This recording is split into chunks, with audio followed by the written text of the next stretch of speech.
Hello students, आज आपण income from house property याचा इंट्रोडक्टरी लेक्चर घेत आहोत. So income from house property वरती आपण दोन लेक्चर बनवणार आहोत. त्यामध्ये पहिला लेक्चर म्हणजे आजचा आपला लेक्चर असणार आहे introduction of income from house property. Second lecture आपण नंतर घेणार आहोत तो म्हणजे computation of income under the head of salary, आणि त्याचबरोबर थर्ड लेक्चर देखील आपण घेणार आहोत तो म्हणजे MCQs on income under the head of salary. So या पद्धतीचे लेक्चर्स होतील. तुम्ही सर्वांनी आपल्या YouTube चॅनलला सबस्क्राइब करा, जेणेकरून येणाऱ्या लेक्चर्स अपलोड केल्यानंतर तुम्हाला नोटिफिकेशन येत जाईल. त्याचबरोबर यापूर्वी आपले काही लेक्चर झालेले, जवळपास 4 लेक्चर आपल्याला झालेले तुमच्या TY BCom एक्झामच्या संदर्भात. त्याची लिंक मी खाली डिस्क्रिप्शन बॉक्स मध्ये दिलेली आहे. सो डिस्क्रिप्शन मध्ये जाऊन तुम्ही ते सर्व लेक्चर नक्की बघा. आपण वेळ वाया न घालवता लेक्चरला स्टार्ट करूया. आजचा आपला लेक्चर आहे इन्कम फ्रॉम हाऊस प्रॉपर्टी. यामध्ये पहिला आपण जो भाग डिस्कस करतोय that is basis chargeability under the head of house property. Income from house property मध्ये बेसिस चार्जेबिलिटी साठी सेक्शन 22 दिलेला आहे. व्हेरी इम्पॉर्टंट थिंग, कारण जेव्हा एक्झाम ऑब्जेक्टिव्ह आपली होणार आहे तेव्हा आपल्याला सेक्शन देखील लक्षात ठेवायचं आहे. ओके, असं म्हटलं जाऊ शकतं की under the head of income from house property basis chargeability is given under dash dash section. So it is given under the section 22 of income tax act 1961. So चार्जेबिलिटीचं सेक्शन काय? 22. त्याचबरोबर मग काय सांगितलेलं आहे या सेक्शन मध्ये? So valuation of income from house property is on annual basis. Again second very important part. So valuation of house property, income from house property is on annual basis. It is also important. As per basis chargeability section, the income is computed as per dash dash basis. So that is annual value. हे लक्षात ठेवायचं. It's again very important. Next पुढे जातोय आपण. यामध्ये income from house property, तर त्या इन्कमला house प्रॉपर्टीच्या हेडच्या अंडर केव्हा घ्यायचं या संदर्भामध्ये काही कंडिशन्स दिलेल्या आहेत. There are 3 important conditions regarding which when we can take income under the head of income from house property. आपण केव्हा इन्कम फ्रॉम हाऊस प्रॉपर्टी या हेडच्या अंडर इन्कम घेऊ शकतो त्या संदर्भात 3 कंडिशन. कंडिशन नंबर फर्स्ट कडे आपण जातोय. The property should be consist of any building. The property should be consist of any building. Building is required, must be required. Okay, building असणं अपेक्षित आहे त्या ठिकाणी. मीन्स कन्स्ट्रक्शन झालेलं असावं. ओके, ओपन स्पेस नसावा. ओके, म्हणजे थोडक्यात काय, बिल्डिंग नसेल, ओपन स्पेस आहे, ओपन लँड आहे. आणि ही ओपन लँड ही जागा आम्ही भाडे तत्वावर दिली, रेंटल बेसिस वरती दिली. तर ही जी ओपन स्पेस, ही ओपन जागा जी आम्ही भाडे तत्वावर दिली आणि या पासून आम्हाला रेंटल स्वरूपात इन्कम होतो, तर हा इन्कम फ्रॉम हाऊस प्रॉपर्टी झाला का? अजिबात नाही. So income from open land रिकामी जागा आहे आणि अशा जागेपासून आम्हाला इन्कम होतोय, तर हा इन्कम तुम्ही इन्कम फ्रॉम हाऊस प्रॉपर्टी मध्ये घेऊ शकता का? तर याचा आन्सर आहे अजिबात नाही.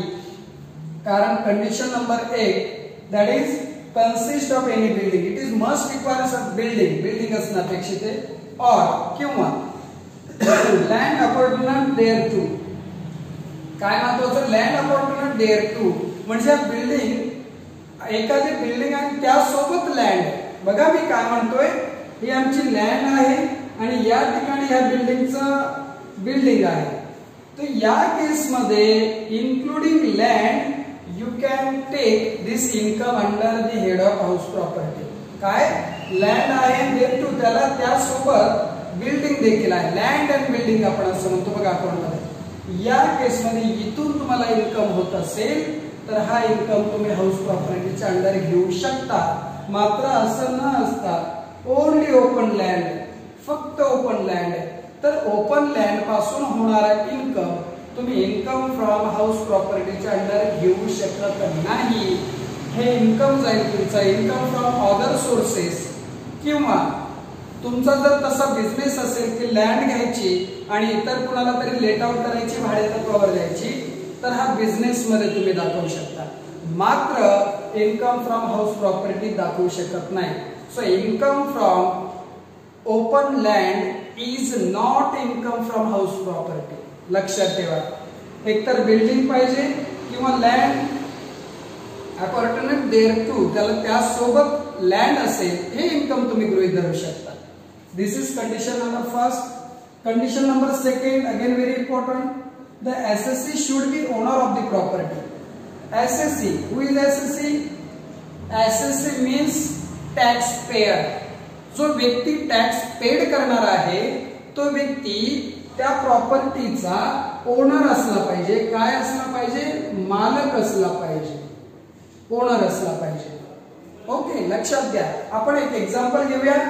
If there is X, okay, X हा एक व्यक्ती आहे आणि एक्स ने वाय पासून एक जागा भाडेतत्वावर, एक बिल्डिंग जागा भाडेतत्वावरती घेतली. बघा, वाय पासून एक्स ने बिल्डिंग भाडेतत्वावर घेतली आणि ह्या एक्स ने ही अगेन झेड ला लेट आउट केली, भाडेतत्वावर दिली. बघा काय म्हणतोय, मालक कोण आहे जागेचा? वाय.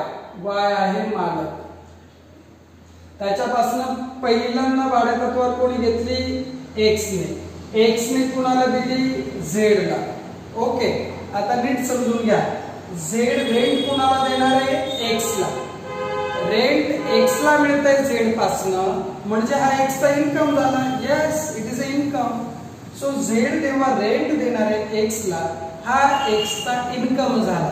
मात्र हा इन्कम तुम्ही हाऊस प्रॉपर्टी ह्या इन्कमच्या अंडर दाखवू शकत नाही, कारण या प्रॉपर्टीचा मालक एक्स नसून वाय आहे.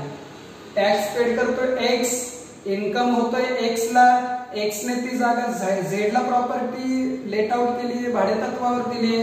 मात्र हा इन्कम तो हाऊस प्रॉपर्टीच्या अंडर दाखवू शकत नाही, कारण तो या प्रॉपर्टीचा ओनर नाही, मालक नाही. ओके, सेकंड कंडिशन काय म्हटलं आपण? SSC should be owner of property. तो त्या प्रॉपर्टीचा मालक असला पाहिजे. क्लिअर आहे? तो जर प्रॉपर्टीचा मालक नसेल तर त्याला हे income under the head of income from house property घेता येणार नाही. त्याला हे इन्कम फ्रॉम अदर सोर्सेस मध्ये टाकावं लागेल. ओके, आणि त्याचा जर बिझनेस असेल की एकापासून भाडेतत्वावर घ्यायचं दुसऱ्याला द्यायचं, तर तो बिझनेस म्हणू शकतो. काही ब्रोकर वगैरे असतात. सो या पद्धतीने, सो लक्षात घ्या, काय असला पाहिजे? तो ओनर असला पाहिजे, मालक असला पाहिजे प्रॉपर्टीचा, तरच तुम्ही ते इन्कम फ्रॉम हाऊस प्रॉपर्टी मध्ये दाखवू शकता. पुढे जातोय आपण. Third condition, the property should not be used by owner for the purpose of any business और profession carried on by him, the profit of which charged under income tax. सोपं सांगतो. Third, जी property आहे, मालक आहे स्वतः. For example आपण घेऊया mister Ram. Ram is a owner. Building देखील आहे. म्हणजे दोन कंडिशन फुलफिल झाल्या. पहिल्या दोन, जागेचा ओनर जो टॅक्स पेयर आहे तो काय पाहिजे? मालक आहे. ओनर मालक येतो, राम हा मालक आहे आणि बिल्डिंग आहे. दोन कंडिशन क्लिअर झालेल्या आहेत. पण कंडिशन नंबर 3 काय सांगते? या जागेचा, ह्या बिल्डिंगचा वापर त्या व्यक्तीने, त्या एसएससीने स्वतःच्या बिझनेस साठी करायला नको. जर एखाद्या व्यक्तीने त्या प्रॉपर्टीमध्ये स्वतःचा बिझनेस टाकला असेल तर ह्या इन्कमला तुम्ही इन्कम फ्रॉम हाऊस प्रॉपर्टी म्हणू शकत नाही. हा जाणार income under the head of business और प्रोफेशन. लक्षात ठेवायचे, जर एखाद्या एसएससीने स्वतःचा बिझनेस, स्वतःचं प्रोफेशन त्या प्रॉपर्टीमध्ये सुरू केलं असेल तर या इन्कमला तुम्ही इन्कम फ्रॉम हाऊस प्रॉपर्टी म्हणू शकत नाही. हे income from business and profession मध्ये जाईल. हे लक्षात ठेवा. So that property not required used for own business or profession, स्वतःचा व्यवसाय स्वतःचा प्रोफेशन साठी उपयोग झालेला नसावा. तिसरा झाला असेल तर बिझनेस ऑर प्रोफेशन मध्ये इन्कम जाईल, हाऊस प्रॉपर्टी मध्ये नाही. क्लिअर आहे. पुढे जाऊया आपण. या गोष्टी लक्षात ठेवा जेणेकरून याच्यातून ऑब्जेक्टिव्ह तयार होऊन तुमच्यापर्यंत येतील. क्लिअर आहे. पुढे जातोय. Classification of house property. House property is classified into 4 categories.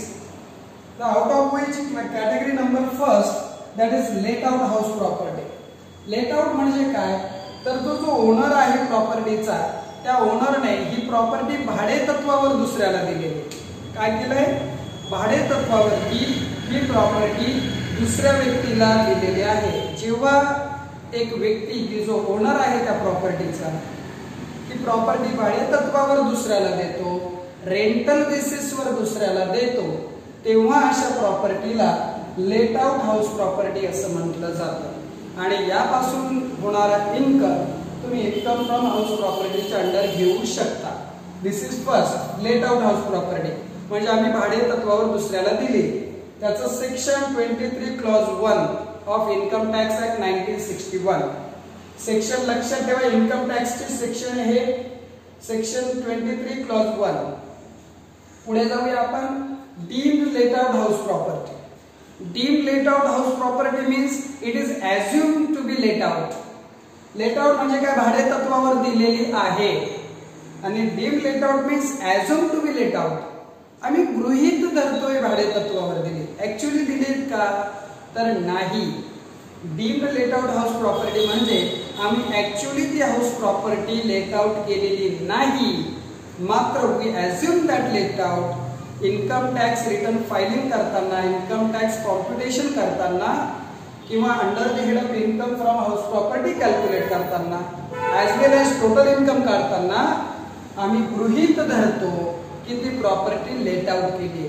जेव्हा आम्ही गृहीत धरतो, ॲज्युम करतो ती प्रॉपर्टी लेट आउट केली असं, त्याला डीम्ड लेट आउट म्हणतात. म्हणजे ऍक्च्युअल लेट आउट केली का, नाही, आम्ही ॲज्युम करतोय. काय कंडिशन असेल, फॉर एक्झाम्पल आमचा जो मिस्टर राम जो आहे, या मिस्टर रामच्या नावावरती 3 प्रॉपर्टी आहे, ए, बी आणि सी. ह्या 3 प्रॉपर्टी, 1, 2 आणि 3 प्रॉपर्टी आहे त्याच्या नावावर, 3 प्रॉपर्टीज आहे. आता ह्या 3 प्रॉपर्टीज त्याने लेट आउट केल्यात का, भाडे तत्वावर दिल्यात का, तर नाही. काय करतोय, मिस्टर राम राहतोय ए हाऊस प्रॉपर्टी मध्ये राम राहतोय, आणि बी आणि सी तशाच खाली पडू नये, किंवा इव्हन राम वापरत देखील असेल, रामचे रिलेटिव्ह राहत असेल, व्हॉट एव्हर. बट महत्वाचं लक्षात ठेवायचंय, मिस्टर रामच्या नावावरती 3 प्रॉपर्टी आणि ह्या 3 प्रॉपर्टी पैकी एकही प्रॉपर्टी त्याने लेट आउट केलेली नाही. समजून घ्या. या केसमध्ये मग तो स्वतः राहत असू दे किंवा रिलेटिव्ह राहत असू देत किंवा इव्हन वॅकंट पडलेले असू देत, खाली पडलेले असू देत, रिकामी पडलेले असू देत, तरी देखील as per income tax rule he can keep 2 house property as a self occupied. तो ॲज्युम करू शकतो की बाबा 2 प्रॉपर्टी स्वतःसाठी मी वापरतोय, मात्र तिसरी प्रॉपर्टी इन्कम टॅक्सच्या रूल प्रमाणे तुम्हाला डीम्ड लेट आउट म्हणावी लागेल. आणि या प्रॉपर्टीचं तुम्हाला under the head of income from house property computation करावं लागेल, कॅल्क्युलेशन करावं लागेल. हे व्यवस्थित समजून घ्या. असेसमेंट इयर 2021 पासून 2 हाऊस प्रॉपर्टी तुम्ही सेल्फ ऑक्युपाइड म्हणून ठेवू शकता. मी पुन्हा रिपीट करतोय. अगोदर आपण सेल्फ ऑक्युपाइड बद्दल बोलू जेणेकरून तुम्हाला लवकर समजेल. सेल्फ ऑक्युपाइड हाऊस म्हणजे काय, ज्या हाऊस प्रॉपर्टीचा वापर तो स्वतः राहण्यासाठी करतो त्या हाऊस प्रॉपर्टीला सेल्फ ऑक्युपाइड म्हटलं जातं. मग आता ह्या 3 प्रॉपर्टी मध्ये आपण कंपॅरिझन करतोय जेणेकरून तुम्हाला डीम्ड कळून येईल. बघा, लेट आउट की त्याने रेंटल बेसिस वरती, भाडे तत्वावरती दुसऱ्याला वापरायला दिली आहे, डीम्ड लेट आउट. ॲज्युम करतोय आपण लेट आउट केली आहे. सेल्फ ऑक्युपाइड हाऊस प्रॉपर्टी स्वतः राहतो. आपण एक्झाम्पल घेतलं होतं, mister Ram is a assessee in the year assessment year 2020-21 आणि ह्या मिस्टर रामच्या नावावरती 3 प्रॉपर्टी, मात्र त्याने एकही लेट आउट केलेली नाही. या केसमध्ये as per income tax rule from assessment year 2021 पासून तो 2 हाऊस प्रॉपर्टीला सेल्फ ऑक्युपाईड म्हणू शकतो की मी राहतो 2 house property.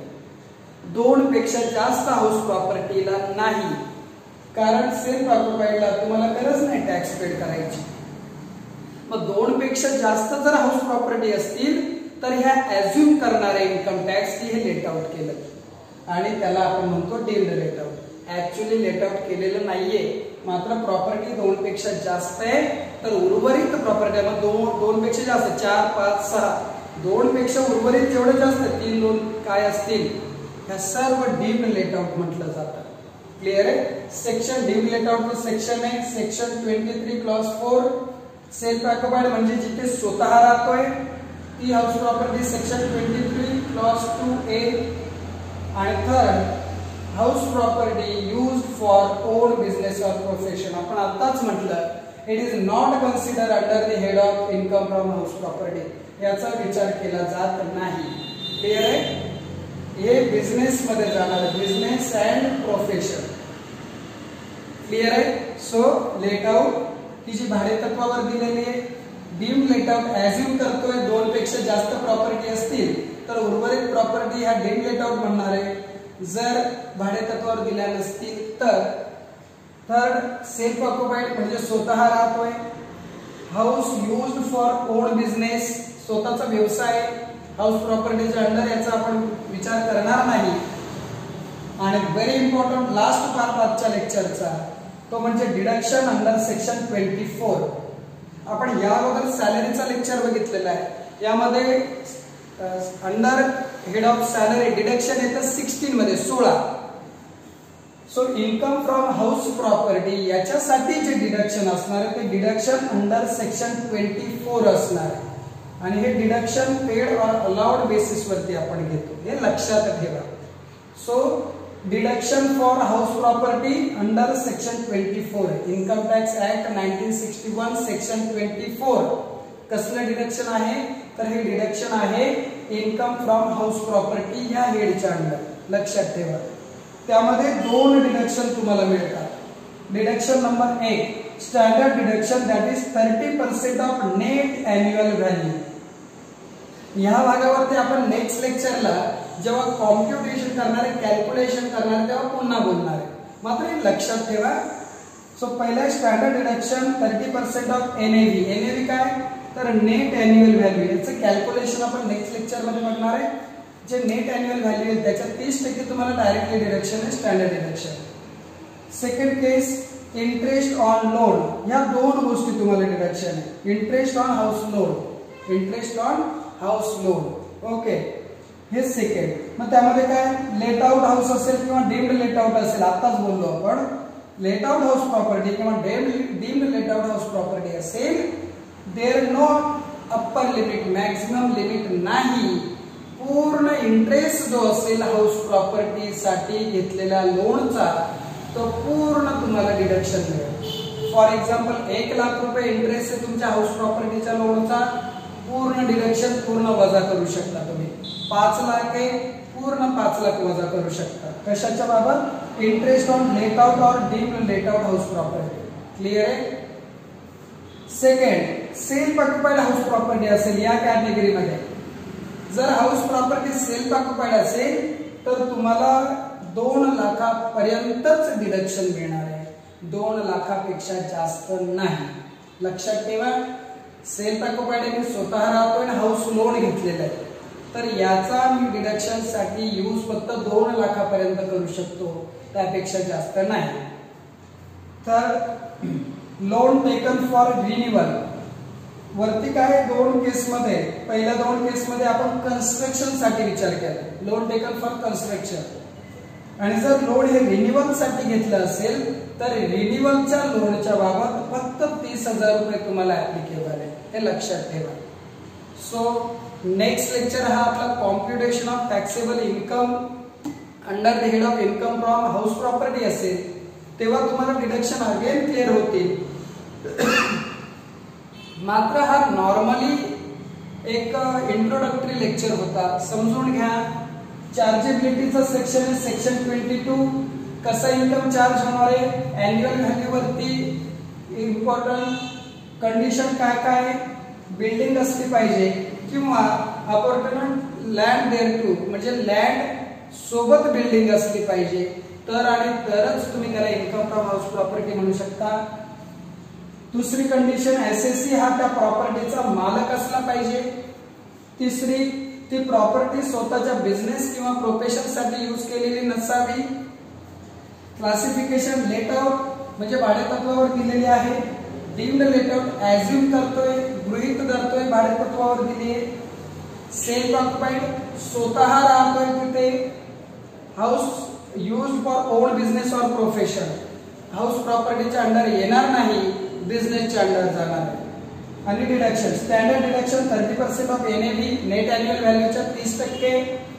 Second, interest on housing loan, त्याच्यात पहिलं let out of deem let out house property साठी जर असेल तर इथे नो अप्पर लिमिट असणारी पूर्ण अमाऊंट तुम्ही चार्ज करू शकता. आणि last, loan second, for self house occupied house property there is a 2 lakh upper limit. 2 लाखापर्यंत 3 लाख असेल तर 3 लाख डिडक्शन मिळणार नाही सेल्फ ऑक्युपाइड साठी, 2 लाखच मिळेल. आणि last, loan taken for renewal 30,000. So thank you students.